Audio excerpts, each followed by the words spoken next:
I put the link up. Link yet? Hey, boys and girls, I think we're live.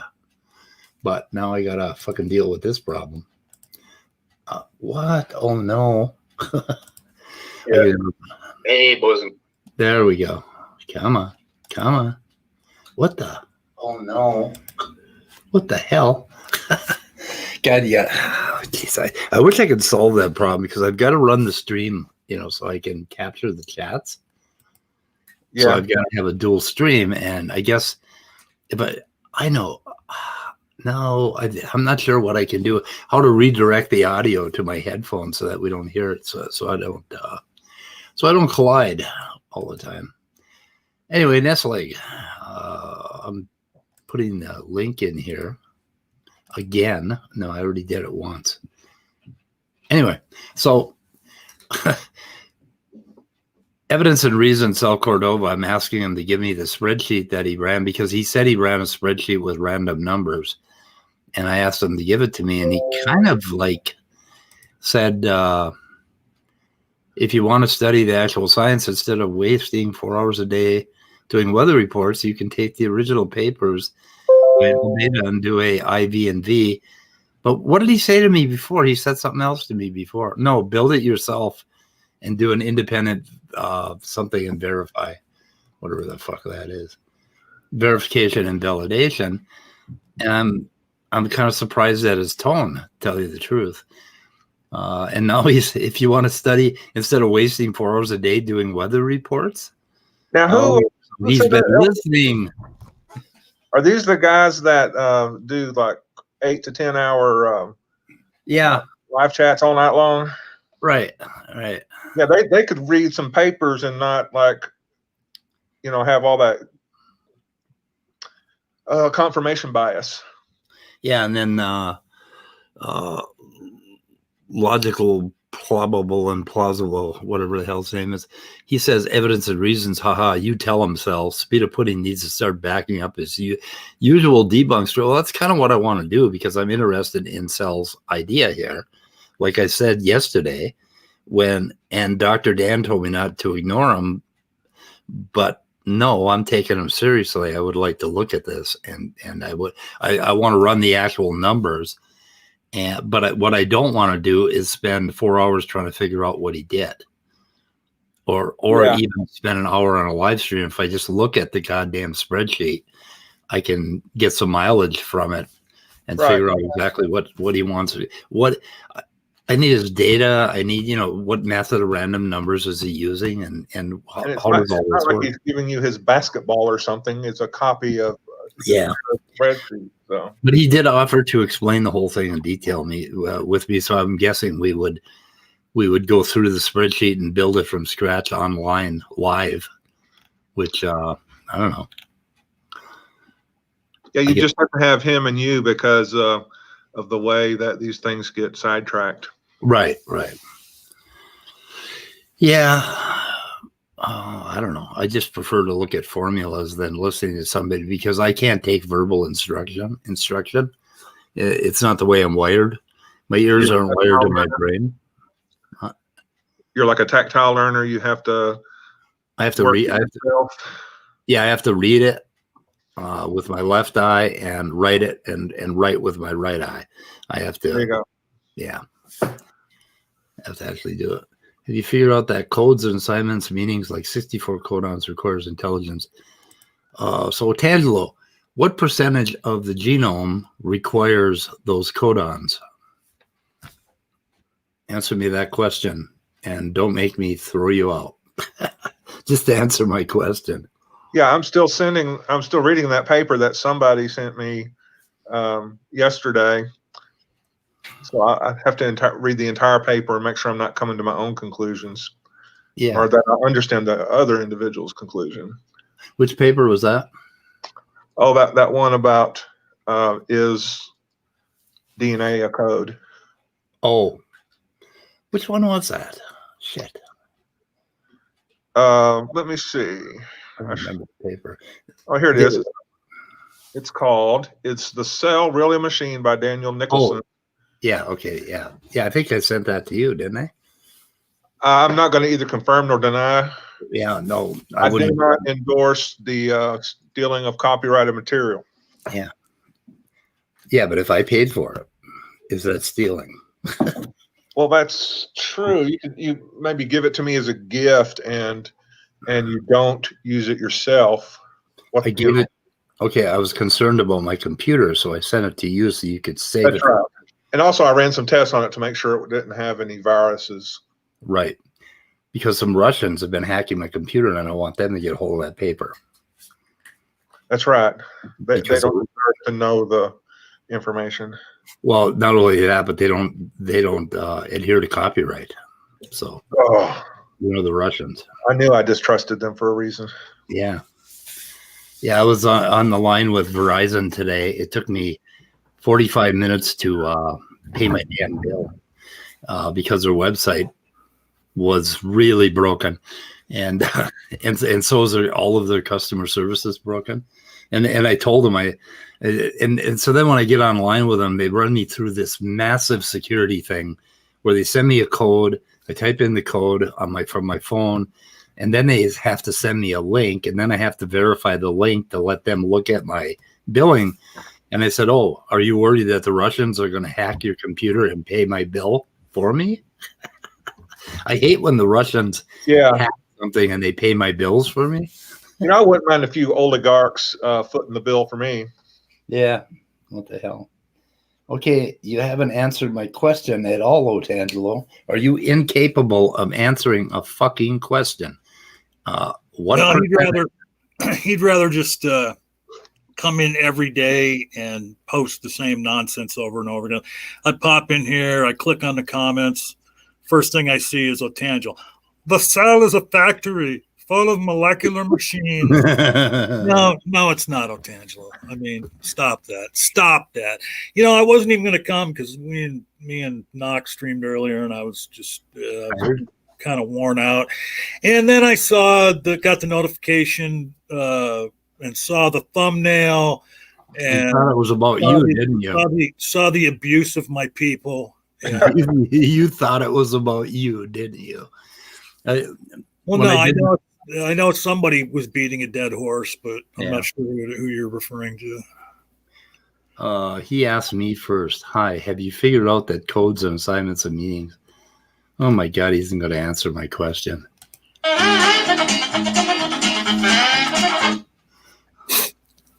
That's your new theme music, Otangelo. Okay, he's safely ignorable. Anyway, so I'm trying to get evidence and reasons to give me his spreadsheet, and so I can get a handle on what he's talking about with these racemic amino acid mixtures. And I haven't had time to read the papers yet, and I've been doing a lot of other things. I was in a Bible study today with Ron Garrett. What? I was in a Bible study with Ron Garrett. Like a YouTube Bible study? Yeah. But why? It's an atheist Bible study, and there's a bunch of Christians there, and we were talking about faith and what faith is and how it works, and it was kind of cool. Have I figured out? Okay, so basically, it's a book club where you guys look at fictional books. Yeah. Hey, may I ask real quick? The debate between Tom Jump and that guy from Clearly Stated about DNA and a code being a code. I was going to talk about those. The Tom Jump debate was on Modern Day Debate, right? Right, as far as I recall. Right, and Tom Jump, I don't know what the hell he's doing, why he's being stubbornly doubling down on DNA as not a code, because in the way that the guy from Stated Clearly was talking, it most certainly is a code. Mm-hmm. However, it's only a code. Okay, and I wanted Otangelo to answer me, but I'll give you the answer, Otangelo. It is a code for 1.3 fucking percent. That is a technical term. Fucking percent of the genome. The rest of it is not a code. Okay. Yeah, like calories, kilocalories, percent, and fucking percent. Fucking percent. Yeah. And furthermore, what of it? What of it if 1.3% is a code? What if 100% is a code? It still doesn't fucking matter. and that's another technical term. Fucking matters. Fucking matter is kind of like dark matter. I don't know if you knew that. Well, I think that would depend on what you're into. Well, yeah, you can fuck matter, can't you? No, I'm not going to explain what I meant. Okay. Yeah. Well, you got me thinking now, John. You got me. But you were asking Otangelo to answer your question, and I noticed back a little ways he had said that's an irrelevant question. Yeah, it's entirely. There is a code. Oh, maybe it's in 0.001% of it, and we found a code. But what you're still not getting, Otangelo, it's a code in a different sense of the word code. I think Stephanie has it right on here. They prove DNA is math and they remove God for good. I don't know what the fuck that means, Stephanie. Well, I think she's sort of onto something because yeah.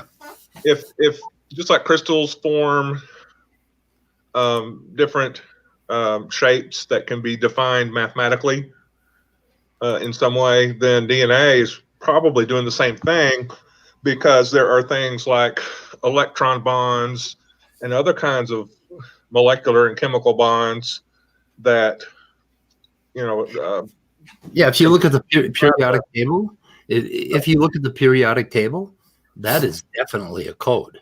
Yeah. In fact, you can tell which ones will bond and how they will bond just by the sharing of electrons. Well, I mean, if you look at how the orbitals are laid out, how the electrons in the shells and subshells, that is a code, and it's a really, really precise code, and yet they don't argue that God created that. I don't know. Well, I mean, I guess you can argue God created that, but not because there are electron bonds. Oh, shit. I forgot. Wait a minute. I forgot.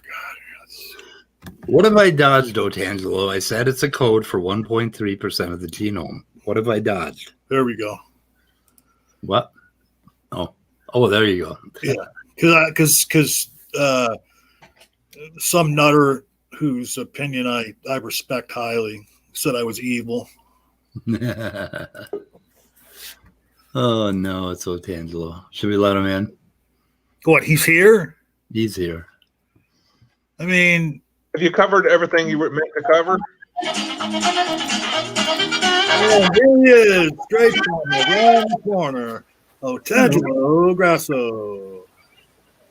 It's the Grasso himself. How am I dodging? I said that 1.3% of the genome is a code, has codons. Wait a minute, I don't think it's him. There's no last name there. Oh, okay. It's a poser. No, it's me. So, okay, you Actually, are this is something you are confirming that this is a code. So you have still to explain how it originated, Speed. Well, that wasn't the question you asked me. You asked me if I accepted that it's a code. No. That's not what I asked. I said here, look.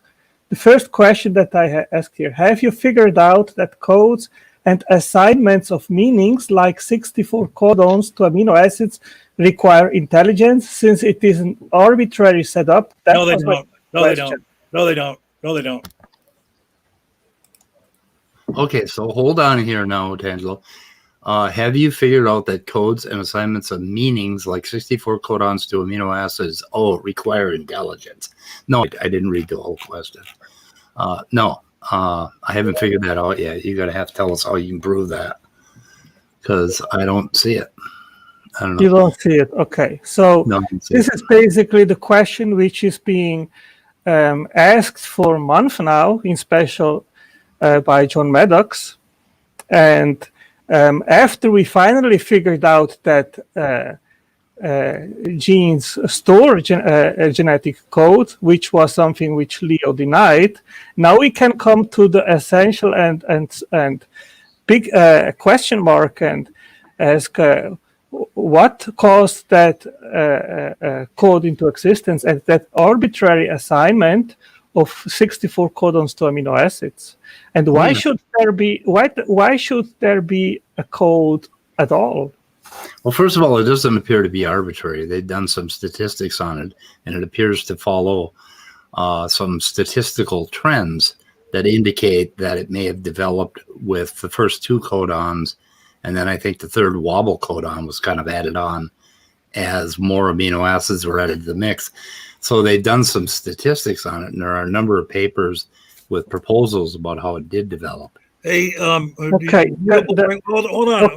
real quick. No, I want to. Okay, I don't care. Hold But I on. started talking first, and I'm going to say one One sentence, person- and then you can go on with your nonsense. Right. Immutable brings up something interesting in the chat. So people are dodging when they don't agree with your claims, Latangelo. Is that what you consider to be? But immutable. Well, immutable is agreeing with me that codes are arbitrary. They are assigned. There is meaning assigned of one symbol to another, and that is arbitrary. Okay, but that doesn't answer his first question. He's claiming that how are people dodging it, Latangelo? They disagree with your argument, so that's what you consider dodging. As John, I was talking to Speed, not to you. So can I finish my conversation with him? You're over talking, John. But you don't want to address that. I mean, he made a claim about you. I'm just asking you to clarify. Is that what you consider dodging? What do you consider dodging? Arbitrary is when you give a meaning. Oh, Scott left. Orge, come in, Orge. Okay, explain what means arbitrary. Immutable is claiming that it's okay. what causes something arbitrary. No, John, you over talked to Tangelo. I understand it, but he stopped in the middle of explaining it to us what he considers dodging, and then he just went in the middle of a sentence to the other thing he wanted to talk about. Yeah, what yes, do you did. consider dodging? What do you consider dodging? Well, I asked you that question, which you about the assignment, and then you said, "Oh, but how about the rest of the genome? It's just 1.3%." Well, okay, but that 1.3% or whatever is what is essential for life to exist: the production of proteins through the genetic code and DNA. So that has to be explained, and that's the point. It's not why it's just 1.3%. That's why I said you are dodging. Okay, that's only one part of the thing, the one part of a big picture that has to be explained. You're pretty obsessed with it, but I don't see. Not just me. I don't see it as not just me. That is one of the biggest scientific. You overtalked me. Okay, so you asked me a totally loaded question up here, right? Which I answered with a question, which is what happens when you ask a loaded question. Have I figured out that it requires, and I mean, there's more than one question here. Okay, first of all, let's look at it. You have figured out that codes and assignments of meanings, like 64 codons to amino acids. I agree with that part. For 1.3% of the genome, and I wanted you to further elaborate on that and at least admit that much, that it's only 1.3%. And then you load it up with this requires intelligence that it is an arbitrary setup. Okay, that part is a big discussion that has nothing to do with the first part. Okay, so let's make an analogy here with the Morse code. Are the symbols of the Morse symbols, are they assigned arbitrarily to other symbols, like to the alphabet? DNA is not Morse code, so we're not going to talk about Morse code. We're going to talk about DNA. Well, but that's an analogous situation, Speed. An analogous situation to what? To biology? I don't think so. To the genetic code. Wait, you mean more? You mean that who invented Morse code? Samuel Morse? Is he God? Well, that's a stupid question. The fact is, can I speak to Speed? Can I talk to Speed now? Can I speak? Can I talk to Speed? You're overtalking. Can I finish my? There's a number of people in here. I'm allowed to comment. I'm not going to take up much of your time, and then you can go on, dude. It's not that big a deal, okay? I mean, this isn't the Otangelo show, okay? Yeah. But all I was going to say is you're conflating two things that are disparate, okay? Yes, of course we know Morse code is a code, okay? But what you're trying to do is you're trying to make an analogy between something that we know is a code and something that you believe is a code and has not been proven to be a code. Of course, it is a code. You have no clue what you're talking about. Of course, John. I do, because you're clueless. You're You are equivocating. clueless. Okay, what is the function? God damn it! Stop interrupting me. All right. Look, you're equivocating. All right. There's code is polysemous. Okay, and you're trying to say it's a code from an intelligence, and that's just not the case. Okay. How do you know that? How do you know that? Because that's the way that the scientists who talk about it are using it. They're not saying they're using the colloquial definition of a code. They're not saying it's a code because an intelligence designed it. But how about this? Here's my answer to you. Tangelo, I grant your premise. DNA, the entirety of it is a code. And I did not say that DNA is a code. You interrupted me. Shut up. Okay. DNA is a code, and it's a code that was written by an intelligence. Now tell me exactly how that equates to your God. It doesn't. Okay. All right. Thank you. Let's see. Okay. Backing up here, Nestle said Morse code. Yeah, actually, it is an arbitrary. Morse code was designed to make it easier to type in the most common letters, I think. So it's not arbitrary. And they kind of found the same thing. They found the same thing out with DNA. They found out that that's nonsense. Of course, it is arbitrary. There is a freely chosen symbol which is assigned to another freely chosen symbol. So this is arbitrary. You can choose another symbol to assign to the same symbol. So that is arbitrary by definition. Actually, it's not arbitrary if you look at it. And I would have it isn't arbitrary. If you've read the papers, it is not arbitrary. There are relationships. There are relationships among those amino acids that assigned to the codes that they found. The relationship of what kind of amino acid it is, like whether it's hydrophobic or whatever, or hydrophilic, and whether it's homophobic, because that's important. But if that were true, Speed, there would not be 31 different genetic codes. There would just be one genetic code.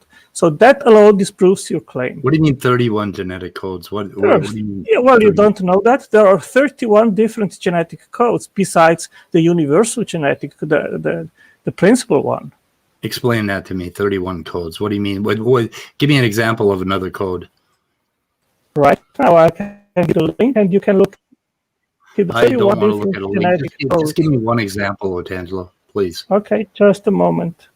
I need to know if you're talking about what I think. You need to look it up. You made a claim, and now you need to look it up. Like, how does that work?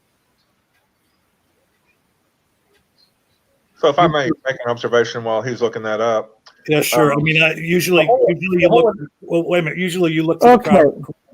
Usually you use the crop. Okay, wait. God, all I'm trying to say is one thing before Scott or whoever that is talks. Sure. I can't see because it is. Usually you look for the corroboration before you make the claim, Otangelo. But go ahead, Scott. Well, I'm just going to say the whole initial question of who assigns the meaning to this whatever to that codon is really, it's kind of biased towards a point of view. You could also say of the same thing, and I think you were getting at that too, Speed, is that how is there a correspondence between this codon or this molecule and this other molecule to where they're compatible under the right situation? It doesn't have to be framed in terms of intentionality. The word meaning, I don't know that the word meaning applies. And assignment, of course, is biased because it doesn't imply an intelligent assigner. So I think you have to watch the language you're using to make sure you're not biasing it towards an intentionality. Okay. Did you say assignment is biased because it does imply an assignment? Your microphone is on top of your head again, Leo. So, Scott, did you say that assignment? I just want to clarify what he said. Did you say that assignment does imply an assigner or it does not imply an assigner? Assignment means this. I asked Scott that question. Thank you. I And then I would want Otangelo to answer the question I asked him 5 I would minutes say yes. Normally, I think most people do think assignment implies an assigner, but what I'm saying is assignment can also be related to the idea of just a correspondence between. Exactly. Okay. Yes. Awesome. It kind of more of a passive thing, or Yeah. just a neutral until you find reasons to believe that there was an agent involved. Okay, so Otangelo's That's going not to the tell me. process. Otangelo's going to tell me. Give me an example of one of those 31 others or 30 others. What are the 30 others? One example. Otangelo. The vertebrate mitochondrial code, the yeast mitochondrial code, the mold protozoan. That's code. more than one. That's more than. There's 31. There's actually 33 different codes. I'll put the link. Okay, so there are variations in the genetic code across yeast and mitochondria. Yeah, okay. I wasn't aware that there were 31 of them. So Let me know when I can chime in. Speed. did you put a link somewhere to that? Yes, I'll put a link in the private chat and in the public chat. There are 33 different codes, and this is constantly expanding. Okay, so why would you think it was intelligently designed if the codes vary all over the place? Why do we need 33 of them? Well, first of all, you said that there was some kind of physical necessity that would explain the assignment. And Yeah. I'm just disproving it by demonstrating that if there are 33 different ones, that means there is no physical necessity to be just that one, which is the most known one and the most general one. That's There can be different, how does that there follow? can be different Which- assignments. Which does of that those follow? which of those codes, which give me an example of two codes that are entirely different and arbitrary between the two? Are there any similarities between mitochondrial code and the nuclear genome code? Well, one thing is Are they all interesting. different? One thing is interesting, Speed, that there is, for example, an assignment of a stop codon, and the same is assigned to an amino acid which is not a stop codon. Right. What means that? If you take that, But you haven't answered my question, which was very, very, very specific. Okay, between the mitochondrial code and the nuclear code, how many of those codes are identical? well, the differences are small. Yes, they're But very they small between exist, all yes. of those. So okay, then that does not disprove my suggesting that it was that there was a reason, statistical reason why those codes ended up like that, because most of the amino acids are the codons that are assigned to an amino acid are the same. Hey, by the way, Yes, by that's the the way, one. That's, by the way, real quick, nice self-own in the chat there, Otangelo, in posting the definition of assignment. That's an awesome self-own on your part. okay, can I continue? I don't know. Yeah. Depends on where you want to go. I mean, do you want to admit to me that those codes are almost identical? Those 31 different codes? Well, I said it to you. That's a fact. They are similar. Okay, thank you. Almost identical. Yes, but they are not identical 100%. And that means there is no physical necessity, which you tried to make a point. Not necessarily. I didn't say physical necessity. I said a statistical correlation that indicates Okay, that there was a reason another interesting words in my thing mouth. is that the genetic code is basically one of the most optimal amongst millions, and there are just very few which are better than the one which is chosen, which is used in life. Correct. How do you explain that? There was because it's pretty obvious why is an organism fit to survive? Well, there was no life at that stage. You need What the is genetic better? code and the whole system in order actually to start life. How do you know what there was at that stage? Well, because you can check, look, there are many science papers out there, and all include that the machinery to make proteins was required to kickstart life. That's very And basic. do any of them know absolutely what the protocell was like, or the what do they call it, the proto-Luca or whatever the hell it is?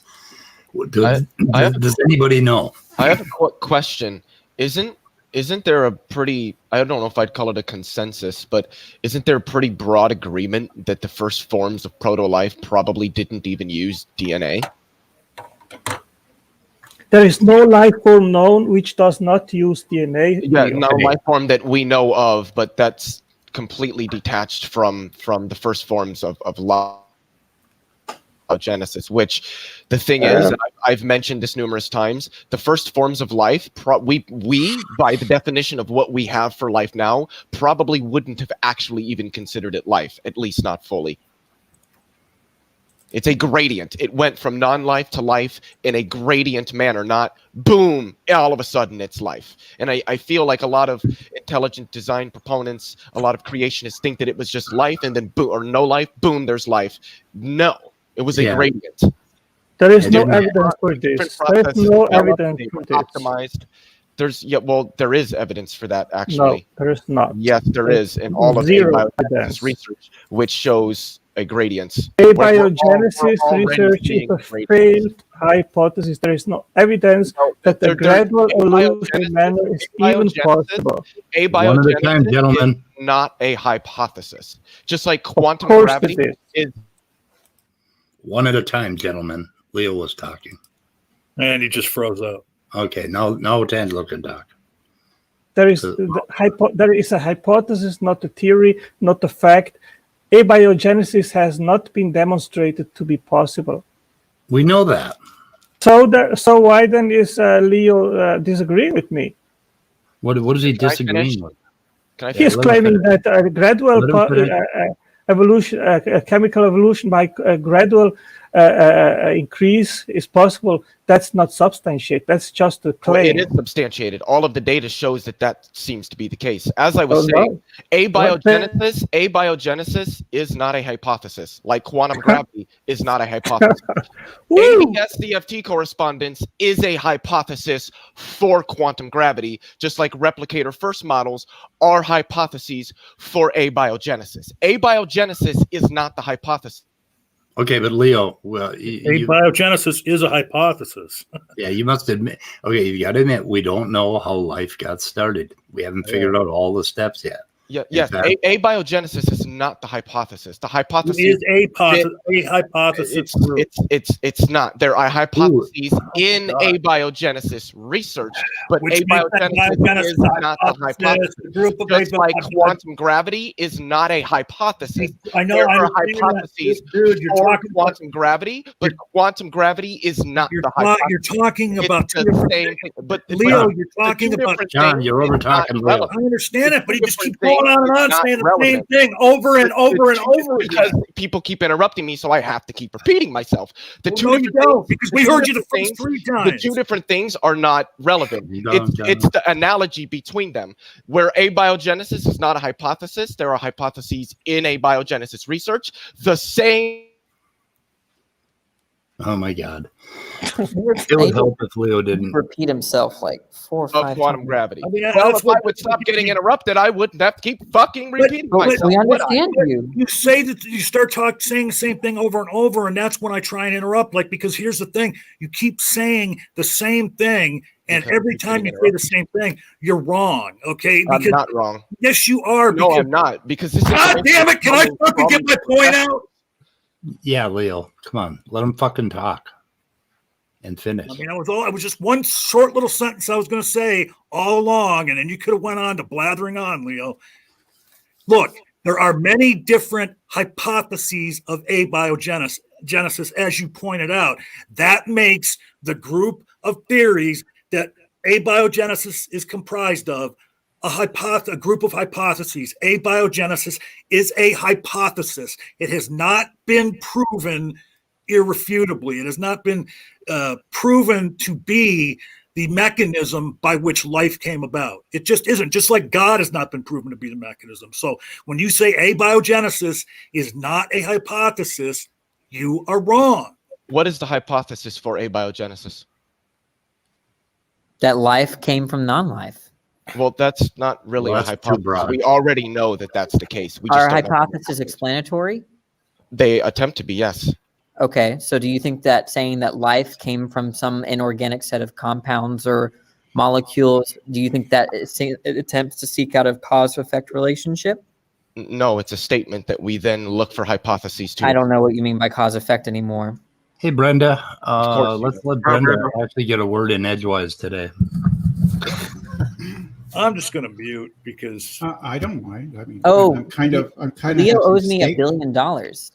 No, I don't. Yeah, you were wrong yesterday. No, I wasn't. Wait, Uh-oh. no. Fucking call Leo wrong. Didn't you say that I was pedantic yesterday and you agreed that rape is not technically defined as immoral? No, I never said that. Rape No, is no. Danny, no. no. I'm asking if No, Speed Danny. agreed with me. This is Did not the Speed rape agree show. with you? I don't believe so. Yeah, we're going to do rape on, I think in February. February, we're doing rape. It's going to be rape month, February. Rape month. I'm trying to track something down that Dessel Drace put in the chat. He put a name, and I can't find it. Brenda, what have you been up to? Whose den of horror have you been in on YouTube? Yeah. What you been doing? Well, I let me see. Last night I was talking to the Reverend Mike. Jack Angstreich was in there. I didn't say much, but Matt Slick was in there briefly. Slick, Matt Slick. Yeah, love that was the other day. That's what I did. Today I've got lunch in front of me, which is okay. Actually, Speed, I don't know if you've already planned on this, but I think you should have Argotha on your channel for a discussion. I'm trying to get him. I went on to LPP stream last night, later in the stream, and I had actually a really, really good discussion with him and some guy named Pigs Can Fly. We were just talking about some stuff in science, some physics stuff. It was actually a really, really good discussion. hey, real quick, and you mentioned LPP, I'm beholden to say hashtag John Maddox is a grifter. I know he was going to say that. And we have added a new one after today's stream. Also, hashtag John Maddox is a racist. Thank you. Wait, okay. Can you explain that second one? Not that I disagree, but I just want the details. Well, I'm trying to remember how Knock put it. If you, I can't remember what it was. He was on social media accepting and being a proponent for that out of what has happened over the last week or so. But he has for most of the year been against Black Lives Matter, and it was if you're against Black Lives Matter but you're for, and I can't remember what the hell it was, but it was some of these racists and stuff that are been going nuts on social media since before last Wednesday. Which I can't remember it's in the stream, but it was sound logic at any rate that Knock had put out there. So, Speed, would it be all right if I made a point that I wanted to make when I first of all, let me answer you on what the hell's his name? Argotha. Argotha. Okay, so I've been talking to Argotha, and I asked him to come on stream and have a talk with me about meaning and faith and all of that. And his response was, "Yeah, sure, come on to either Nephilim Free or John Maddox's stream." And I told him that is not a safe space. And he said, "Oh, it's a safe space for him." And that was the last comment I got from him. And I am not going to fucking go on Nephilim stream, and I'm not going to go on Standing for Truth, and I'm not going on John Maddox's. I don't blame you at all. But he is a very reasonable individual to have a discussion with. Not if you just want to come over here and have a one-on-one with me. Hey, then he's not reasonable. Look at what Otangelo, his last comment. Like, why is it a nonsensical term, Otangelo? He says protocells is a nonsense. What? The technical term is obcell, so but protocell means the same thing, so it's not really much of a difference between Jesus Christ, Wikipedia. Give me the link. Damn it. Well, John, I can explain it to you. Well, I'm asking you to explain, yeah. Okay. As I said many times, in my understanding, the cell is irreducibly complex. That means if you remove, that means, can I finish? Yeah, no. That means you're starting. I would like to finish my sentence, please. But go ahead. Okay. I'll just mute my speakers while you explain. because I don't need it. Okay, all right. So, Speed, can I make the point that I wanted to make now? Damn it, son of a bitch. What did you do? Did you just burn yourself? No, fucking Wikipedia. Oh. I keep getting the wrong Earl in the fucking... Earl, Jesus Christ, God. Anyway, so Call it a URL if you want, or fuck you. I think that in last night's debate, because I have a feeling that might have been what sort of started the discussion, John did absolutely phenomenal. I think he made his point. I think it was. I agree. I think it was stated clearly. I think he changed my mind on the issue, and I think that just kind of lost the debate because he was arguing over definitions, and it was kind of pointless to do that. And I think that stated clearly. But I hate to say won, but I think he won the debate. I think he made the good point that you just have to go with evolution is what assigned the meaning to the codons in DNA, and not. How do you know that? How do you know that? Okay, can I finish the point that I was making that I haven't even really gotten to yet? Thank you. So I already agreed with stated clearly the relationship of codons to amino acids is a code. But what a lot of people are misunderstanding is the word code is sort of an abstract description of a particular relation. So if you have entity A, which relates to entity B through some specific relation X, we can call that a code. People, especially like ideas and creationists, think that code inherently means some form of intelligence, which is not at all the case. For the same reason that we can say that there is a code in DNA, which I don't think is inaccurate, we can also say that there is a code in the structure of atoms, mainly their electron clouds, because the structure of the electrons in the orbital of the atom, in the same way that the codons code for proteins, the structure of atoms and their orbitals codes for the particular types of atoms that particular atom can react with and the types of reactions that can take place. But there isn't some guy that's sitting there making atoms with the particular structures. The structures that electrons take in their orbitals is just a result of physics. More specifically, the Pauli exclusion principle. But it's still accurate to say that electron clouds are in the same way that the relationship of codons to amino acids is a code. I mean, Can I give you what you're saying there, dude? What you're saying there, Leo, is absolutely correct. But the thing is what it is it's a bit of an equivocation fallacy on their part, because in a lot of instances when you're talking about codes, the meaning of the word code does entail an intelligence, okay? And what they're doing is like what you're saying. No, like, it doesn't. The word code can be used in other situations that doesn't entail an intelligence. And what they're saying is in all instances of the word code, it entails an intelligence. And that's just not the case. Just like when a few moments ago, he posted the definition of assignment, and because he's been claiming that if something is assigned, then that is indicative or entails an intelligence. And the very definition he posted gave several examples of synonyms for assignment that do not entail intelligence. And one of them was the word correspondence, which is what it is. We call it an assignment because there's a correspondence there. That's really it. First of all, Leo, I would recommend you to stop to make analogies from biology to astronomy. That's simply not the case. The example which you made is simply wrong, you know? Well, it's not. Wait a minute. Wait. What the fuck, Otangelo?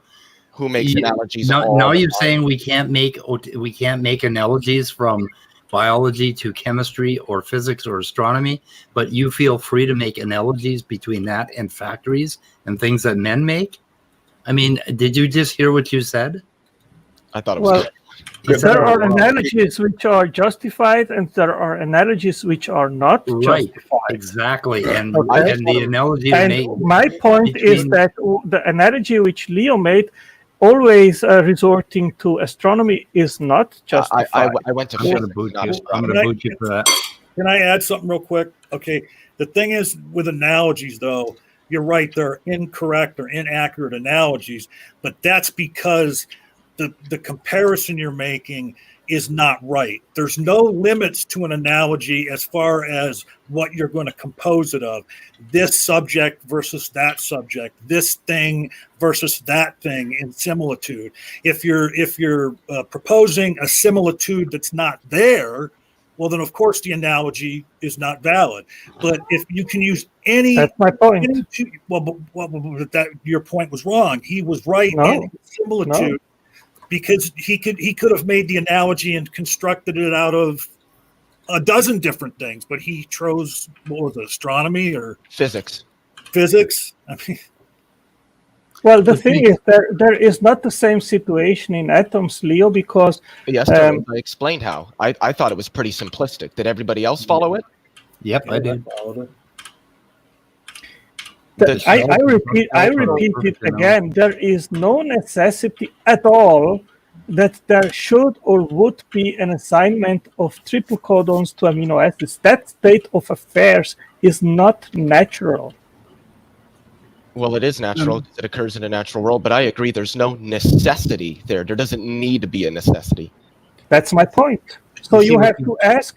So that's my point. So you have to ask. So why is that state of affairs the way it is? Because there is no reason to be so. It's optimal.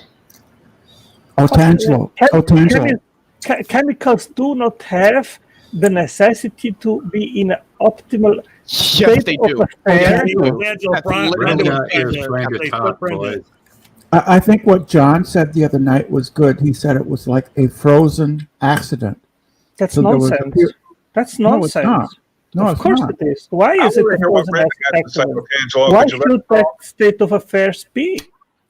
Because Hang it's on, optimal. Tangelo. Because Hold let's say, so there are different possible assignments for the codons, right? Right, Otangelo?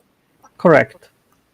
So our belief is that it is possible, for instance, if we discover alien life forms, that they might have something like DNA with different codon assignments. And Yes. that what explains the difference will simply be an historical accident. Great explanation. Don't laugh. Well, random events happen. Yes. Things happen without Okay. reason. You're happy with that explanation? That's one I am. possibility. But then I am they- the other. Yes, the other it is. Yes, I it do. is. It is a Yeah, but- possibility, and it's a desperate one because No, it's not. you cannot come with something better. So you say, "Oh, it's an accident." But why Okay, should you know that, that's why where- should that accident be? Yeah, Tangelo, that's the argument where the desperation is.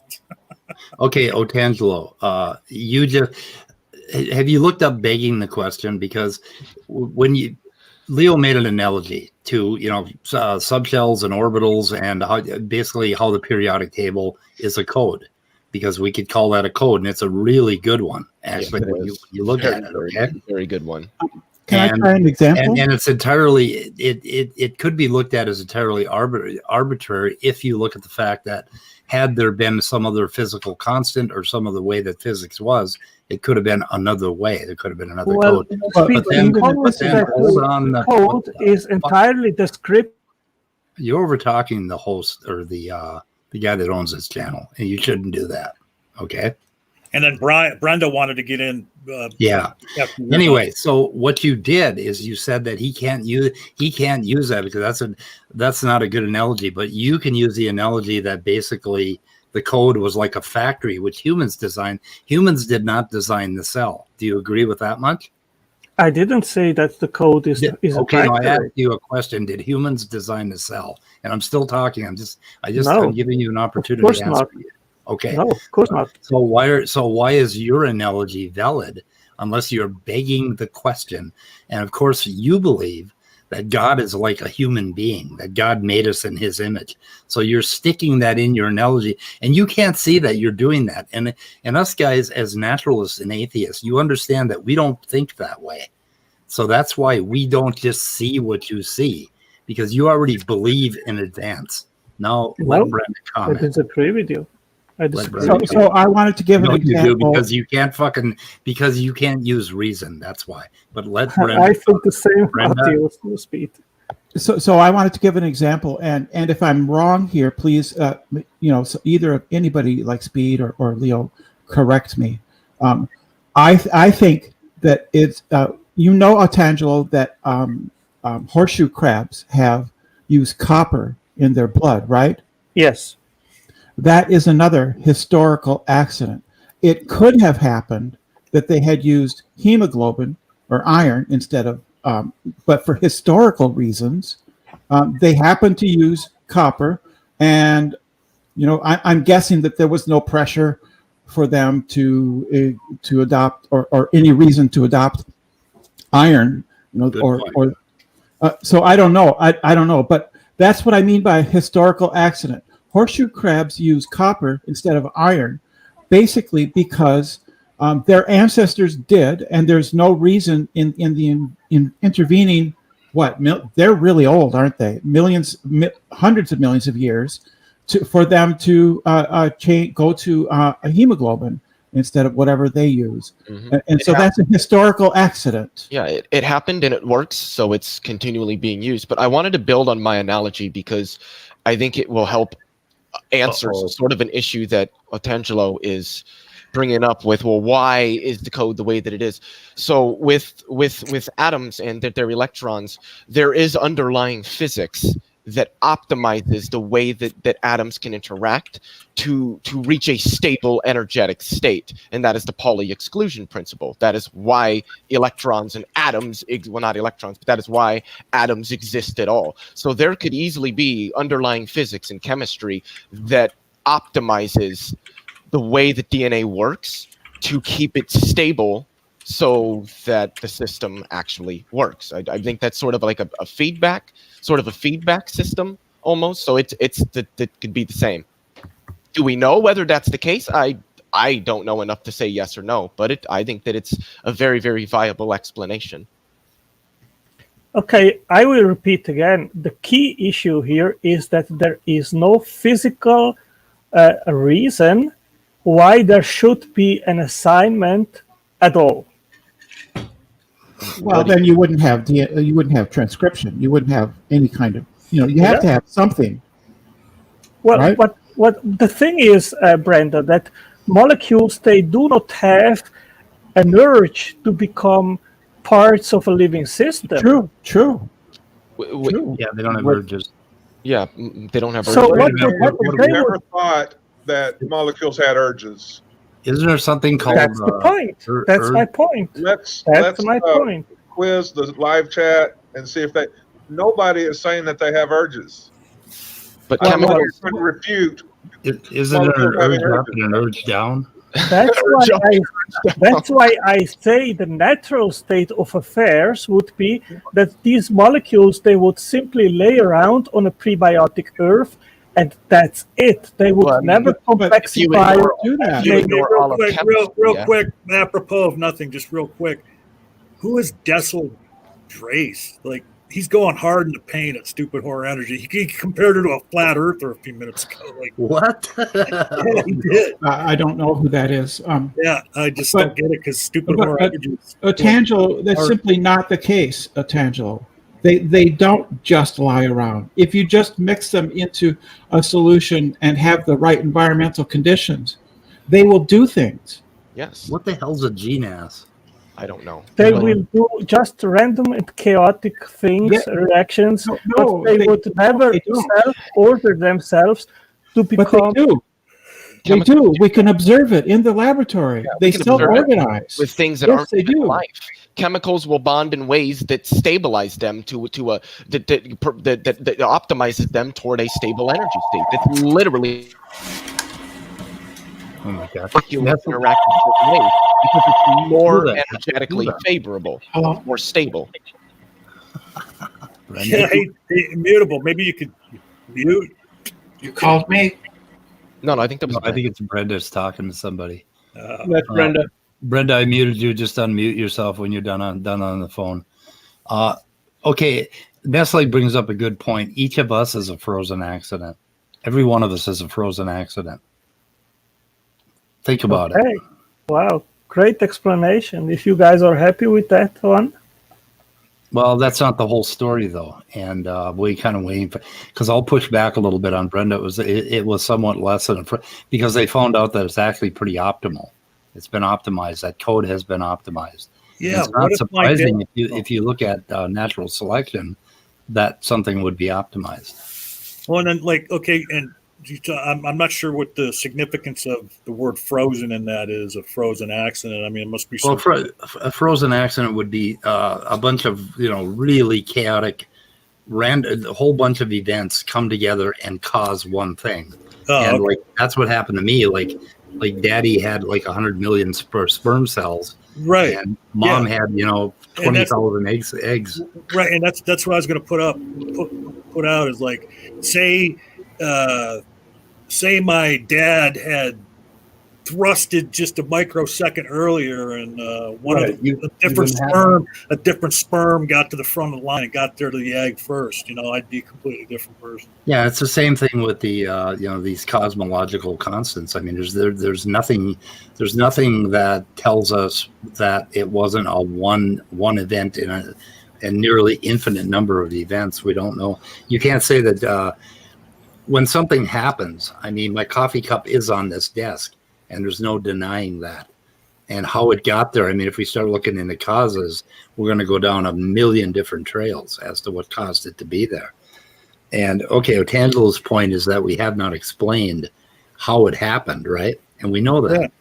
Right? Not just how it happened, Steve, not just how it happened, but why it happened. It should not happen. There is no reason for it to happen. If your framework is that there was just nature bringing up this situation, then my point is there is no why natural. It doesn't have to be why. Okay, the thing is, the question of why is undermined by virtue of what it means for the genetic code to be a code.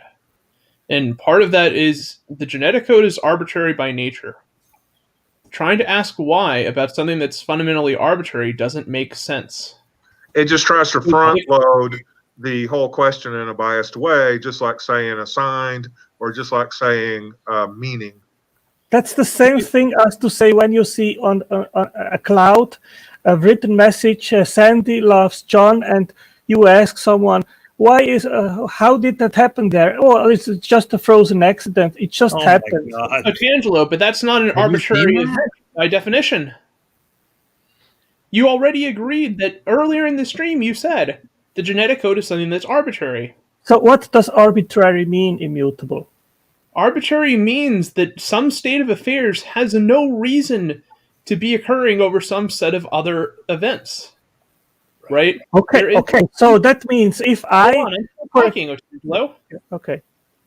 It means that there's no predisposition for one particular set of affairs to arise over another. Exactly. So that means. I would like to answer now. Let's talk about one sentence. And also, when you say arbitrary, you are negating the necessity to ask why, because it's arbitrary. Well, the question of why becomes nonsensical. Yeah. Well, the thing is immutable. If there is no specific reason for state of affairs, can I finish, please? No, I was going to tell you. Wow. Otangelo, I was going to tell you. Can I finish my thought, please? Otangelo, you need to fucking listen up. for a while. You were roboting. You're roboting. Yes, okay? but his mic cleared up, and I think we should grant him afford him to Okay, now what he was saying. Let's try again.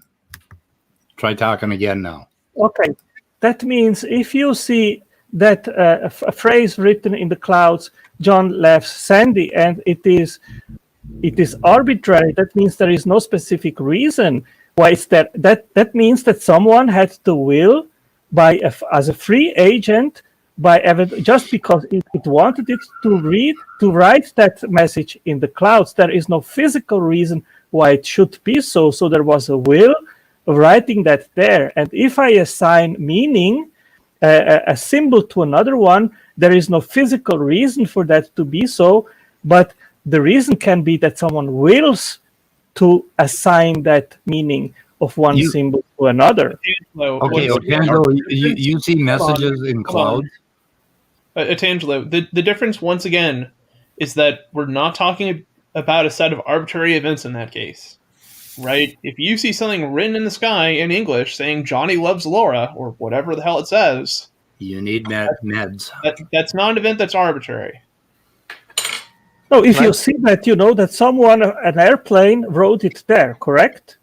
Sure. An airplane. Sure. Okay. So you will never. So you will never think that the clouds by themselves, by chance, made that structure, which is that message there. Correct? Sure. What is your point? The point is that the messages in DNA are exactly that. They instruct the specific sequence to make proteins which are functional for a purpose. There is no physical reason that state of affairs should be so. Right. There's also no reason why that particular state of affairs should be selected over any other set of other chemicals that have similar properties to DNA. And that's the point, immutable. You have amongst a huge... No, let me finish. That means amongst a huge sequence space where you have no function, you have suddenly a sequence which provides a structured order function, which is to make life. And you need a huge amount of data and information in the same sense as we need a huge amount of data and information to make machines. Hold on. Wait, can I just please jump in? Wait, I just want to point something out real quick. Yeah. You, a few moments ago, were going at Leo for a bad analogy, and now you just compared skywriting to DNA. I mean... Otangelo, I find that. It doesn't get any better than this. Otangelo. Oh, I'm sorry. Go ahead. Go ahead. It's not a long point. I want to be, but go ahead. Otangelo, what you're doing is you're like using the blind watchmaker example. You're comparing a message in clouds to like finding a watch on the beach. But the reason that we know that the watch on the beach and the skywriting are not natural events is because we already know what natural events are like. We can distinguish them from artificial things like watches and skywriting, right? And so there's no English text in DNA. You're not going to find the works of Shakespeare.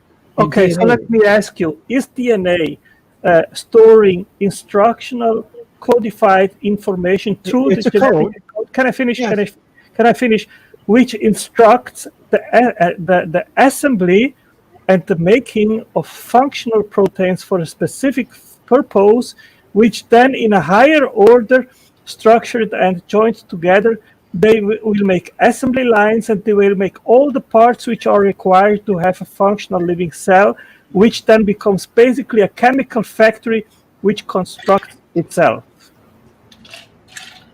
Yes, the information encoded in DNA gets expressed as the living machines, fantastically complicated, amazing cellular machinery. That's great. True. Yeah, great. It's still natural. It's not artificial. Well, so I make you now an analogy. I am a machine designer. And I sit to the table and my boss comes to me and said, I want that you make a machine for a specific purpose, put all the drawing with the sizes, the materials and everything, and you make that. And then the drawing goes to the factory, and then the factory workers, they take that drawing and will make the machines and the production lines, whatever it is, based on the specific instructions of that blueprint, and also the assembly of these machines based on the instructions of these blueprints. Now you have an analogous. Can I finish? No, I want to finish. I want to finish. I got one sentence. Don, please let him finish. Just one sentence. No, just one sentence. I'm so I glad want to finish. I'm going to let you finish. I wanted to throw in one sentence as a joke. Yeah, but he really wasn't finished. I don't like that, John. I want to be respected. Oh my God! Can I just say this one? No, you cannot. I'm so glad I haven't heard this 10,000 times before now, Angela. Go ahead. Hey, he finally rage quit. Well, to Which be sucks. fair, Huh? To be No, fair, I mean, God, fucking. John just wanted to throw in a one-liner. That's what I normally do is I just want to throw in one liner. And the thing is he was literally saying something I have heard him say All of us have. times before. But Yeah. Brenda, I had kind of a hidden agenda here, so. oh, okay. I don't know about that. Yeah. So I can't divine intentions. So Yeah. I can only infer them.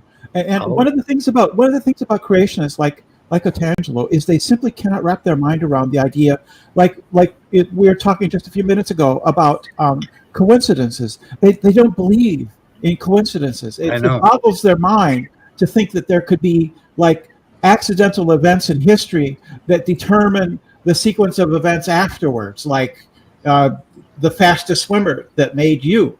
Can I make a really, really good analogy to that? Well, not Go an for analogy, but a good demonstration of that point. Chocolate chip cookies, complete accident. That's not how they were supposed to come out. No, they were designed by my Lord and Savior Satan. But now, take a look at now we Satan. Please take a look at Nestle's comment. Now we actually make chocolate chip cookies, like complete accident, and now we actually make them. So an accident in history that is continued through it, that now you could say serves a purpose or serves a function. Okay, guys, ice cream cones. What I'm trying to say something is usually trying to direct the stream a little bit, but Nestle made a comment quite a while ago, and read what he says. Basically, it's a good point. Yeah. Okay. I just wanted to point that out. Oh my God, the building's on fire. Something's on fire. I live Hear the sirens. I live downtown Minneapolis. I'm sorry, it's probably Antifa burning down the IDS building. I heard they disbanded the police force. And I'm kidding. I'm kidding. I want to go back to something that he was saying earlier, and I asked him about it, and then he just ignored me. Okay, he was the one who brought up arbitrariness. And then when he was talking with ID, he wanted to talk about we need to know why.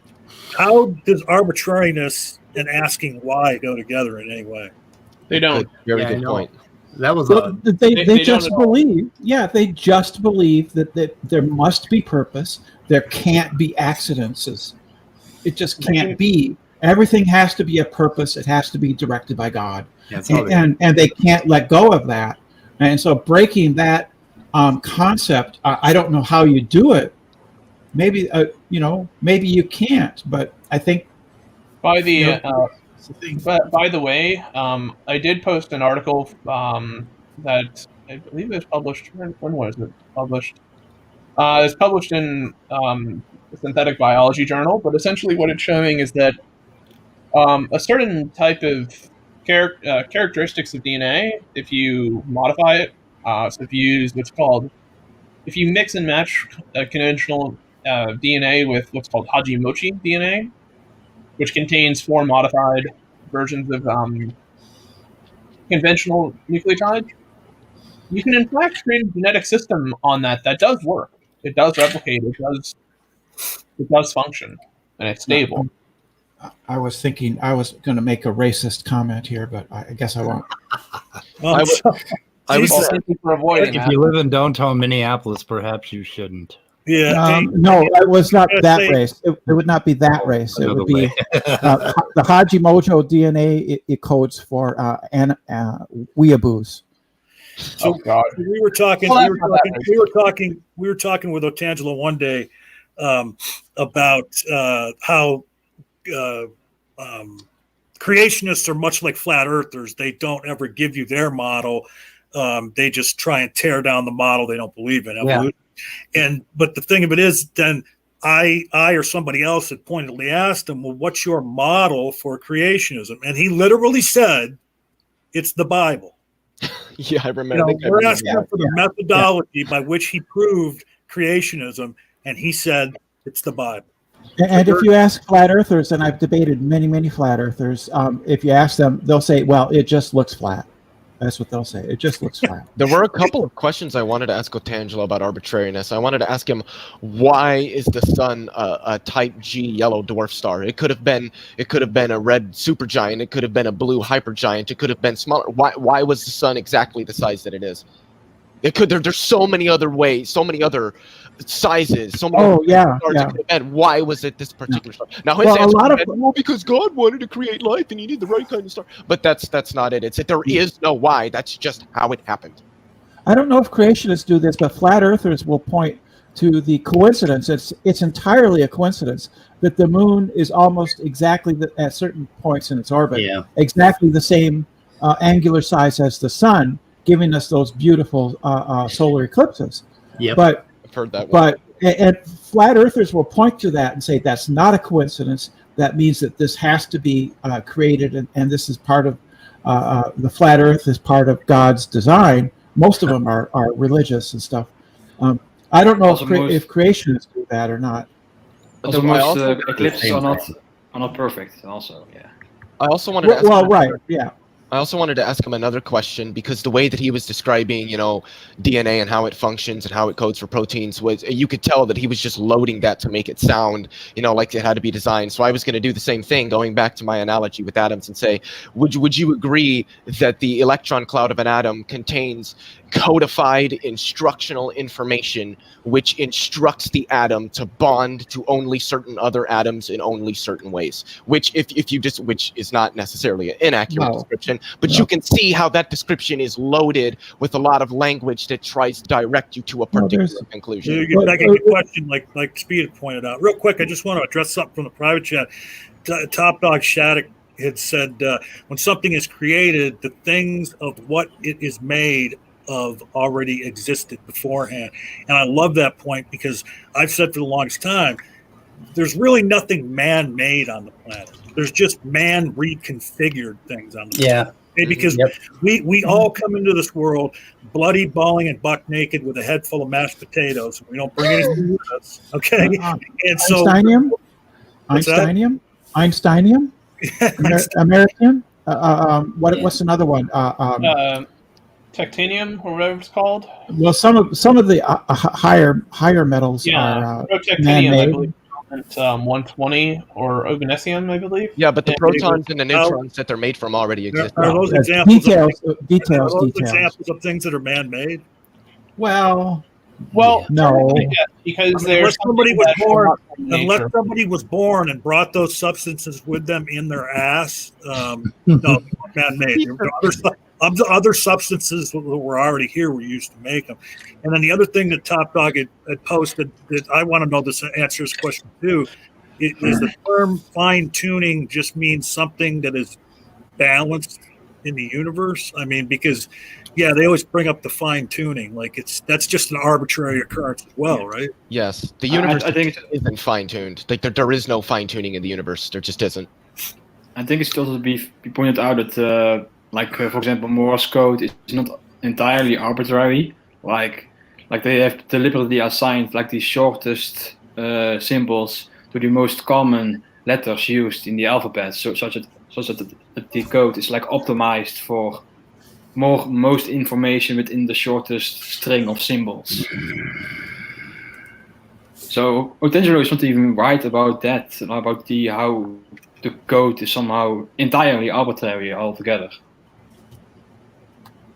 Yeah, I think Speed pointed out that they were, when it was constructed, the symbols they decided to use may have been arbitrary, but the order in which they put the symbols, Steve was saying, is they wanted the most common usage letters to be the easiest to transmit. Actually, Nestle mentioned that. I think yeah. You stole it from Nestle, and it's also seen in the genetic code as well. We also see some regularities in the genetic code. We know, of course, that the code is degenerate. You have 60 combinations and only 20, or 64 combinations and only 20 amino acids. So you have some degeneracy, and of course, the degeneracy is found in the third codon, or the third nucleotide of the code Yeah. of the codon always. I mean, wouldn't it be something if we did finally find some native microbes on I guess, Mars, and they had different DNA? You know, they had like eight building blocks or whatever. You know, different amino acids is probably that very would likely, blow very people's. likely. That would utterly blow people's minds. You know what's cool? cool? Do Do that. you know what's really Yeah. cool about that? If I'm pretty sure it would be different amino acids. They couldn't eat us for dinner, which is really a good thing. If we found aliens with a different biochemistry, they could not eat us. What was it? Mass Attack, the game. One of the aliens was different. I can't remember. Not sure. Mars Attacks? No, Mass Attack. It's a video game. Oh, Mass Effect. Mass Effect. Yeah, one of the aliens has what? Left-handed instead of right-handed. right instead of left. Chirality Yeah. in the molecular. Yeah, they Hey. couldn't eat us if that was the case. Yeah, chirality. Hey, Speed, can we do a stream someday and just put up Stephanie's comments from all the different streams and try and figure out what they mean? Yeah, that's a great idea. But I'm not sure if that wouldn't be like doing mushrooms. Who is Yeah. who is Stephanie? Stephanie Trenton in the side chat. Yeah, she's got some unbelievable comments. And Yeah. some of them are pretty fucking cool, I think. I don't know. Yeah. A lot of non sequiturs, though.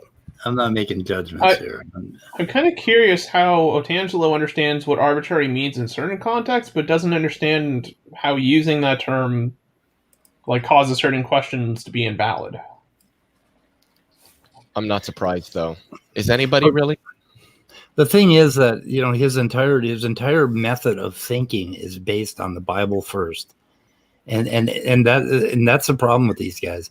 When you have this like invalid block of reason that you start from, and I think this might explain Trump supporters too, except I haven't figured out what their formula is or what book they read. But anyway, if you have this like unmovable block of reasoning, go ahead, Brenda. It's the Book of Q. Oh yeah, probably. There we go. Because you cannot reason with them and you cannot see the same thing.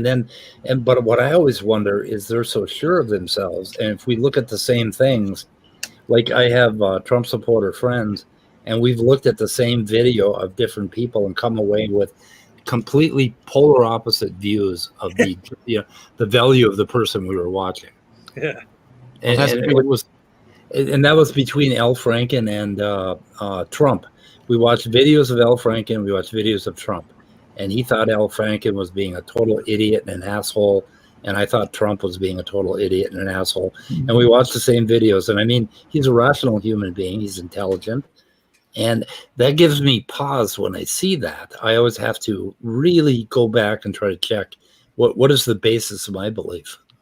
Well, then that's what it is that it's the presuppositions or the axioms from which one works or reasons through problems. If you start, the thing is, given the presuppositions or the axioms that Otangelo and other creationists and religious people use, their conclusions aren't actually that far-fetched. It's just that the presuppositions they're using themselves have issues because they don't yield conclusions that seem to align with what we can empirically demonstrate about our reality. And that's the problem, is that most of us are utilizing an entirely different set of presuppositions and axioms to reason through problems to arrive at conclusions than what Otangelo or John Maddox or anybody else is using. And that's why the conclusions are drastically different. Where the hell did Speed? Here's a really important thing that we need to note about that. When we're studying evolution and abiogenesis, we do not have anything in mind other than methodological naturalism, and that we're looking for a natural solution to the problem. We have never stated that there has to be one, but we're looking for one, right? Well, no, but that's your problem, Speed, is Otangelo wants you to consider all the non-physical and supernatural causations that might be at play. He wants you to study those and do experiments to, you're being unfair, not putting some of your experimentation into that. He wants me to consider an infinite number of metaphysical propositions that might have caused the same thing. For instance, I'm a brain in a vat, and none of you guys are real, and none of this shit is happening. I mean, that's one of them, and that one's really hard to argue against too. But I mean, there are an infinite number of these metaphysical propositions where we could say that something supernatural did it, and that's what they don't get. To comment to something that you said just a little bit ago, the reason everybody asks, well, why does the explanation have to be natural? Well, that's because we are in the natural world, studying natural processes occurring with natural material. There is no other rational explanation other than the processes that give rise to the things that we see are going to be natural. And the other thing is that there is no way to pick one out of that infinite number of metaphysical systems that could have done it supernaturally. Yeah. And if you have an infinite number of systems and you're to pick one, the probability of that system is 1 over infinity. Hey, real quick, pretty small. How evil do you think Otangelo thinks I am now? Oh, really evil. Quite evil. Just waiting for the comment under the YouTube video, calling you what was that again? An ultra. Oh my God! Look at Top Dog. So much satanic imagery in here. I just. Oh, he just changed back. Oh, another thing about Otangelo. Now, what would Otangelo have been doing? Say he had been born, I don't know, 250 years ago, before Darwin ever did anything. I mean, would he be out there, what would he be arguing against? I mean, would he have a cat's board blog? Would he be the one that would be out there and be, there's just no doubt that when it thunders, that's God being angry. You just can't convince me otherwise. Yeah, if he was 250 years ago, he'd be talking about how magnets are just magic and it's supernatural and it requires these mystical fairies to push it together. Magnets are magic. I mean, excuse me. They are kind of magic. I mean, according to Insane Clown Posse, yes, they are magic. So the Juggaloos. I guess I just have a very thorough understanding of magnetism. I can't call it magic. I don't know if you know it or not, but the ICP is basically the second coming. The second coming of autism. I agree.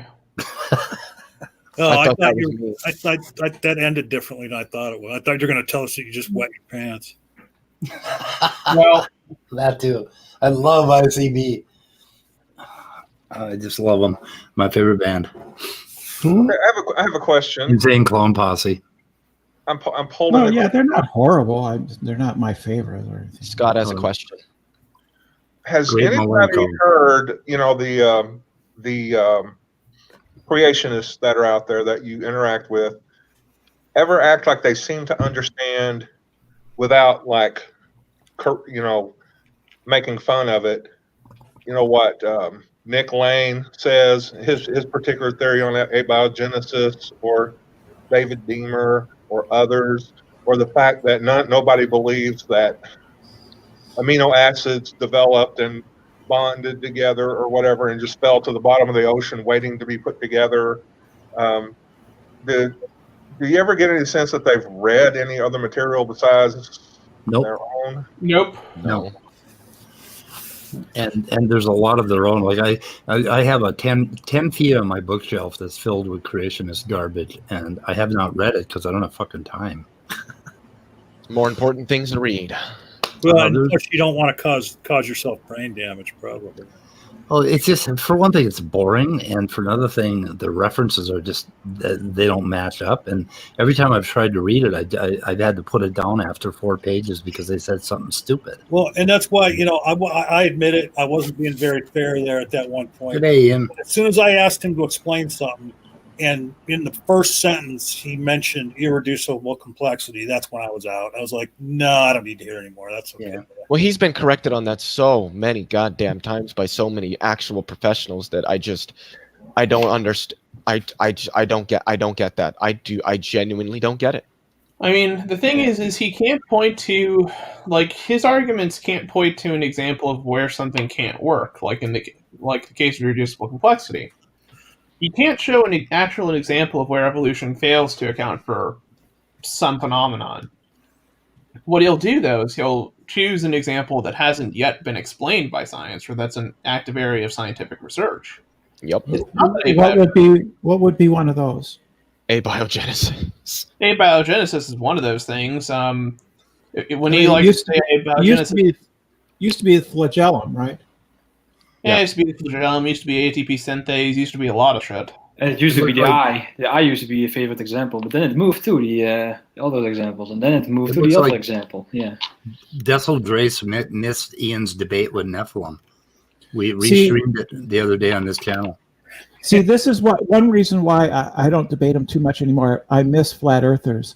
So creationists point to the eye as an example of irreducible complexity. Flat earthers say, "Oh, you just think the world is round because your eye is round." Wow. Okay, that's The problem is that we can go back. You can't buy that kind of gold. I mean, you just think the world's round because your eye is round. Is that why balls are round too? Then, like a basketball round because my eye is round. Yes. They think some of them think that. Some do. Yes. The problem with it's gold. It's just gold. The problem with creation is they've pointed at all these things. Well, how do you explain that? Oh, here, this is how. Okay, well, but how do you explain this? Okay, this is how. That's happened probably with probably close to 1 million different freaking aspects of life, and they just keep getting pushed back. Now the big shtick is, well, how did life get here to begin with? Ha gotcha. Why is life here? Why? You haven't explained why, Michael. I mean, because if you go with the Bible, life is here because God needs foreskins. Yeah. Yeah. The thing is, too, like with abiogenesis and what has to be understood about it is that, technically speaking, abiogenesis can never really answer the question of how life got here, like with absolute certainty. The best it can do is provide relativistic frameworks for how it might have. Mm-hmm. Because the scale of chemical diversity, like one of the fundamentals of chemistry is that chemical reactivity is governed by the environment that it's in. So various types of environments house various chemical reactions, and that gives you certain types of chemicals. And part of it is just that level of diversity for any given compound is very, very wild. It's all over the fucking place. Mm-hmm. And it's one of those things where it's like life could have originated in many, many, many different kinds of ways and under many, many, many different mechanisms. But we're kind of interested in the environments that seem to suit our own, that being, something like a hydrothermal vent, which we definitely know occur, they still exist on the Earth, or perhaps something like a freshwater lake or something like that, that's nearby, that's sitting nearby a volcano or something like that.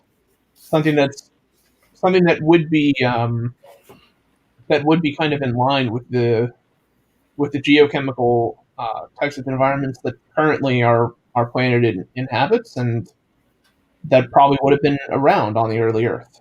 Yeah. Nope. Speed said it right a couple weeks ago. God backed the dump truck up to the ocean at one point and dumped a bunch of eukaryotes into it. Yeah. Well, where did them eukaryotes come from? God created them. Of course. Alrighty, guys, I'm out of here. I got to go get some lunch. Bye, Leo. Oh, Leo, by the way, What?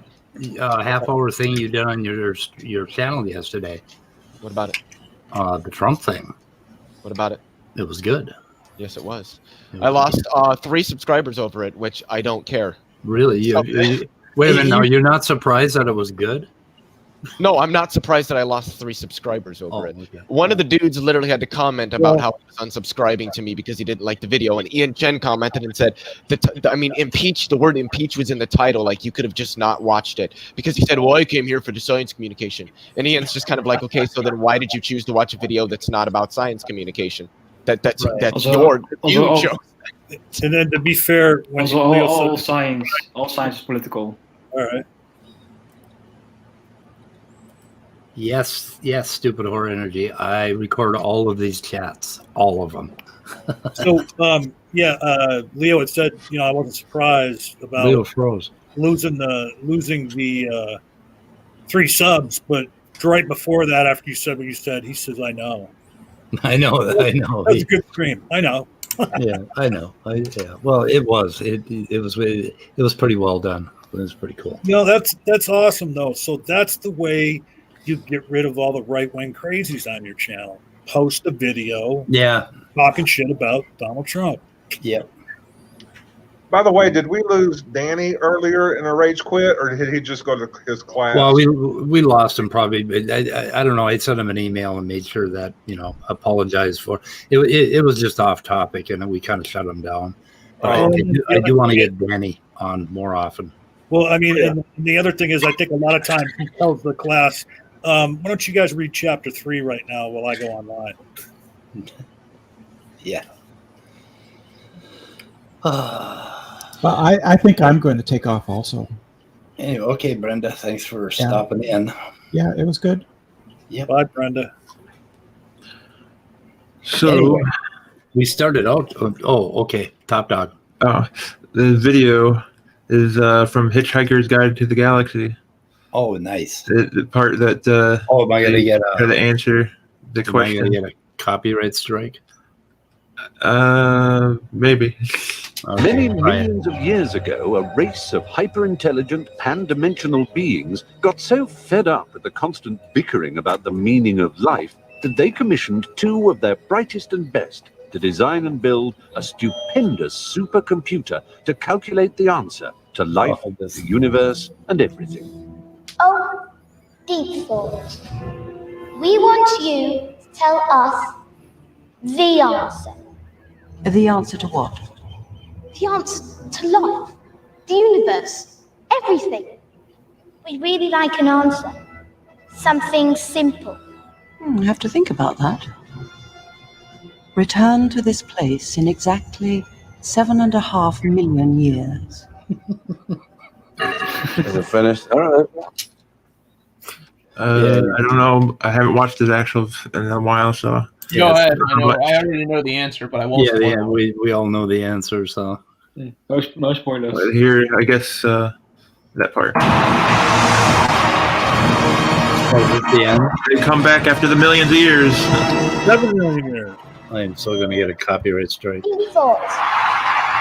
Do you have an answer for you? Yes, but you're not going to like it. It doesn't matter. We must know it. All right. The answer to the ultimate question of life, the universe, and everything is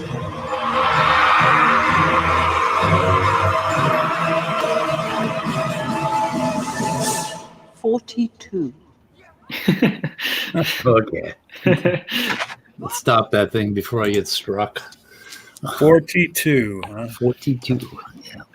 Everybody was so happy, and then when they knew it, Whenever Angelo comes back and asks questions, just say 42. 42. I think I've seen people do that, and I didn't know what it was in reference to. Where they now you do. It's in reference to that. Mm-hmm. Oh, I have the book in my bedroom, Hitchhiker's Guide to the Galaxy. I haven't read it yet, though. Oh my God, you got to read. You got to read. Pretty good book. I read part of the whole thing. It's a trilogy. Oh, it is? Okay. There are 4 of them. Well, then it's not a trilogy. No, it's a trilogy. He said it's a trilogy. He wrote a trilogy. So the trilogy is 3. Okay, if you then obviously you haven't read Douglas Adams because you would get the joke. A trilogy is 42. Don't you remember? Yeah, 42. You would get the joke if you had read Douglas Adams cover to cover like we had. So, you say apropos of nothing, like every once in a while, instead of clicking on that button after it goes 5 seconds on YouTube, every once in a while an ad will catch my eye and I'll watch the whole thing. And there was this thing on a video I was watching yesterday. It's called the Pillow Cube. Anybody familiar with that? No. Nope. All right. Well, so what it is is, and it actually sounds like a really good idea. I mean, it's for side sleepers, and like where a regular pillow is rounded and your head's in a weird position and everything. Right. This was a square. There was one that was square, and then there was another one that was rectangular, and so that your head was perfectly in line with your spine. And there was like different sizes you could order to, they told you how to measure which one to get. And then I thought, wow, I want to get this one that's called the Pillow Cube Pro, which was more like a rectangle for people that sleep on their sides and then roll from side to side throughout the night. So you wouldn't have to adjust the pillow or move it. You would just roll. And so first thing I do, I go to Amazon and type it in because I got an Amazon account and they didn't have them there. So then I went back to the video and I clicked on the link and went to the actual website for the product. How much you think that pillow cost? $69.99. No, $119.99. Okay, you can get a 5-inch one though. The Pro. You're talking about the Pro 6-inch. Yeah. You see, and what about the Super Stud 7-inch? Yeah, I don't even know. But what, are you on the website right now? Yeah. I mean, I made that last one up. I Super Stud. And I left a comment like, yeah, boy, I was so excited about this product, but then I went to the website and saw the price. But thanks for the idea. I'm going to make my own now. Right, you can just make your own. I'm going to make my own now for under $10. And what the fuck? That might actually be, because I'm a side sleeper and I keep having trouble with. Yeah. Yeah. Well, I realize like the way I sleep too is like, okay, I've got the pillow. I've tried bigger pillows and they didn't quite work, still rounded, still not supportive.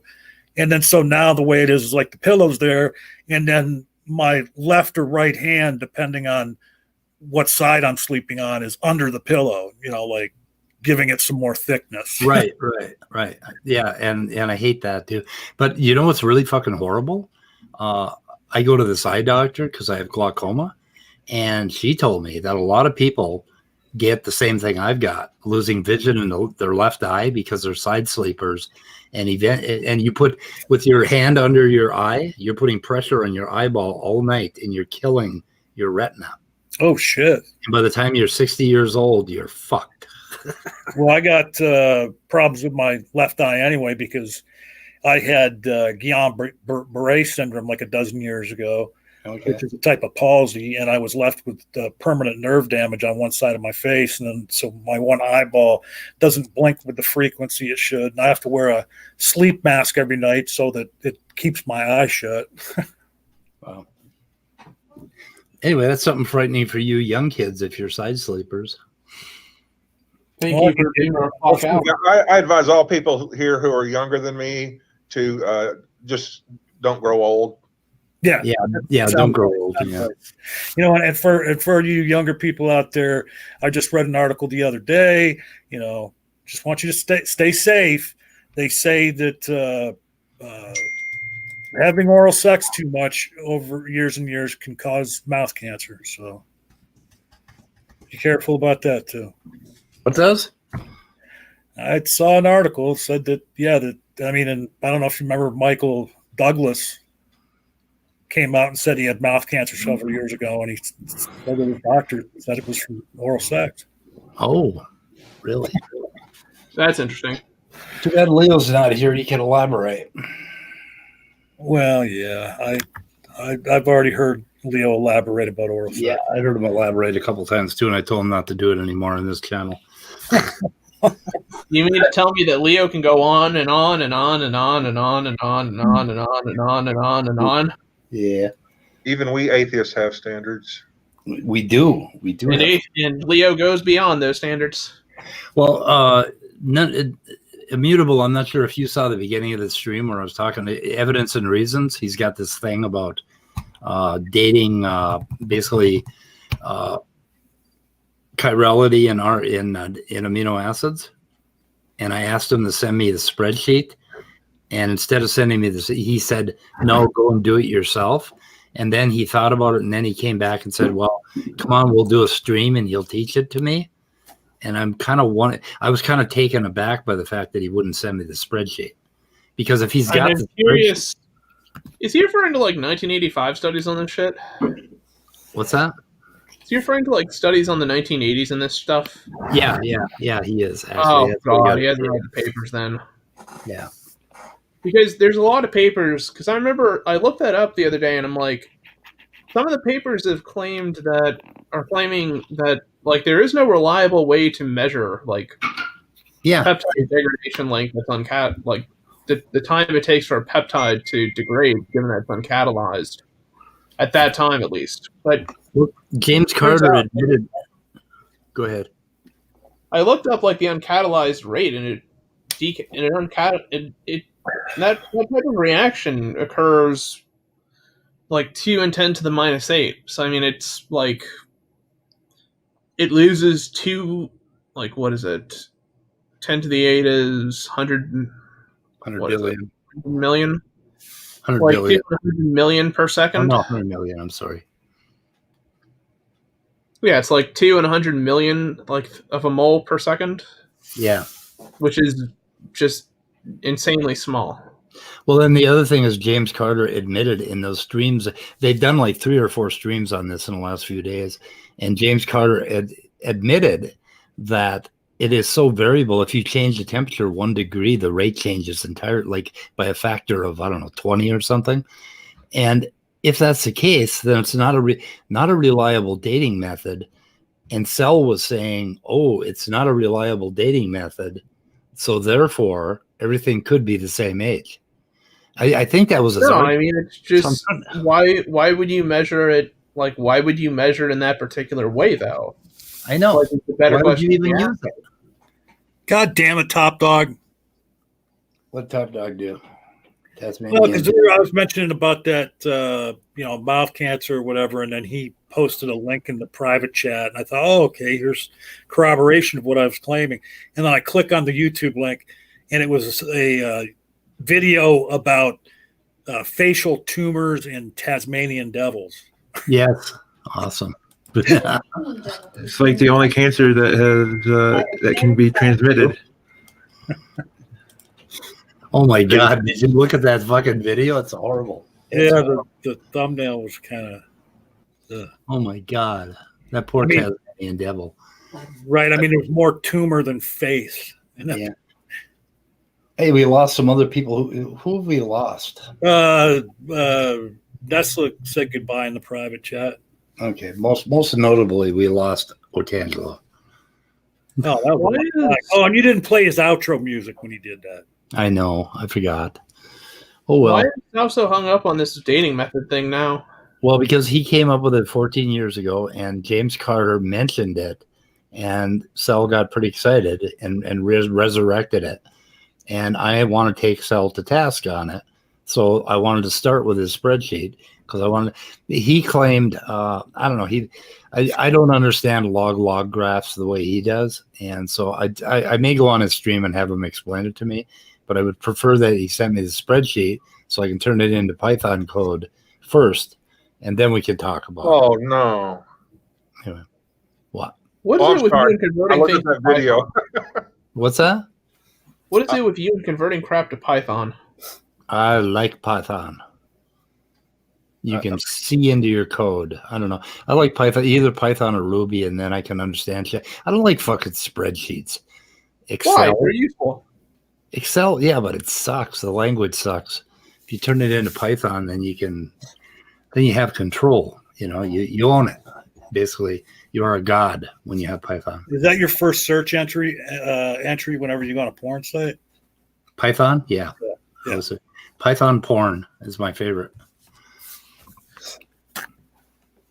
Ruby porn's not bad either. Ruby's porn. Kind of cute. Yeah. Surprised you're not a C++ porn kind of guy. Nope. C++ pissed me off. I love C, but C++ they went sideways with that language. I mean, it is faster than shit, and it is really, if you want to write something real serious, you got to do it in C++. But Jesus Christ, they fucked that language up. Ian Chen has a Python in his pants. I know that Python we showed the other day. It's in your pants? Ian, you put that fucking poor Python back. Those poor Australian animals getting Yeah. harassed by the Aussies. Huh. Ian goes to a park where they show him a python and he puts it in his pants. And what the fuck? Don't ever let him go to Florida. He'll be putting all sorts of shit in his pants. Wait a minute. He's in Australia. There's a lot of shit you could put in your pants there that you don't want in your pants. They have I'm spiders. Wait a They have minute. pants that can fucking level a fucking football player. Wait a minute. Australians wear pants? Yeah. Well, no, he always wears shorts. Yep. I thought they went around bottomless. I couldn't speak. I'm gonna do. I don't know. Anyway, so what else, guys? Want to wrap her up? It's almost 4. Did you guys see the LPP after show? Oh, Yeah. It was like 9 hours. We lost a mutable. John Perry schooled everybody, and just keep on hearing denial from one of the guys. Definitely had a big A in his name or on his thumbnail. I really should get back to listing all the videos. Like, okay, there were several videos last night. Praise did a stream on that, and Joel stopped in, and then I think Joel was on Maddox's channel too. And Later after Gary was there. Leo came after. Yeah. Leo was later in there too. He That's schooled right. everybody about Grifter. space-time stuff too. The thing is, I need to.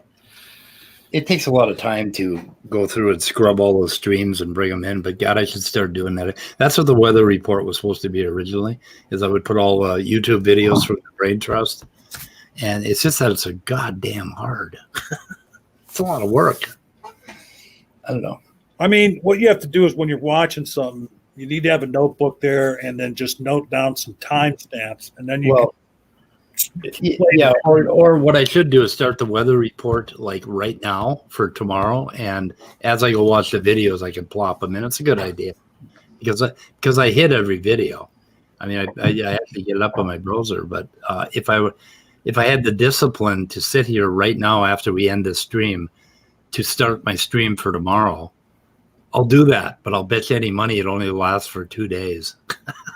Yeah. Kind of like my exercise programs. Yeah, that's my problem too. The one thing though I am proud of, I still haven't smoked since I quit. When did you quit?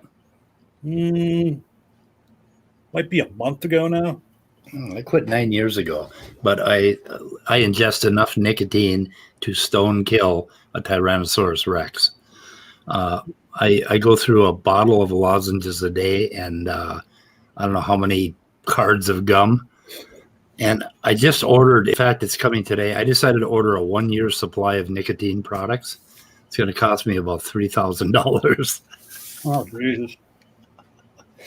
But I'm going to do it. I'm getting my first installment today. I was afraid to order more than 10 at a time. So I ordered two what the hell I ordered?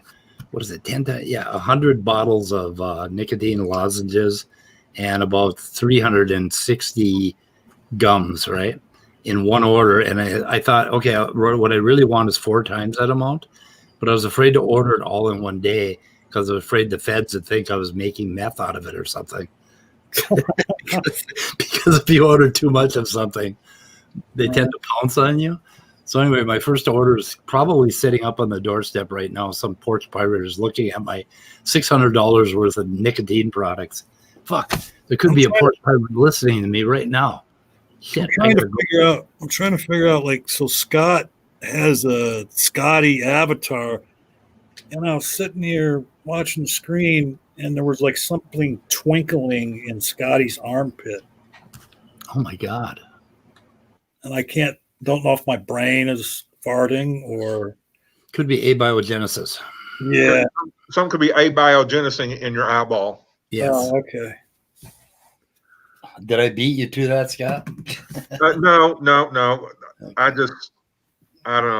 You just add it on. It's kind of good for me to say it. Nothing's. I don't know, man. So I didn't mean to step on your joke, dude. What do you think? What do you think Otangelo's doing right now? Grimacing. He's thinking about you, John. I'm sure he is. He's probably got a picture of a horse and he's poking it. Yeah, take that. Fucking That was horse. kind of like beating a dead horse, wasn't it? Yeah. Well, the thing is, Otangelo, there's no way to have a rational discussion with him, and he doesn't realize it. And I don't know how much time we should spend trying on this channel. Yeah. Well, that's what I was going to ask you, if you'd covered everything you wanted to cover before we had our visitation With Otangelo. I remember him asking that. Yeah. Hey, no. can you do me a favor? I don't know how much work. If it wouldn't be too much work, can you change the thumbnail a little bit and superimpose Otangelo's avatar picture on the face of the person beating the dead horse? Oh, I'd love to do that, but you know what? And then just keep it close by. Yeah, that is a good one.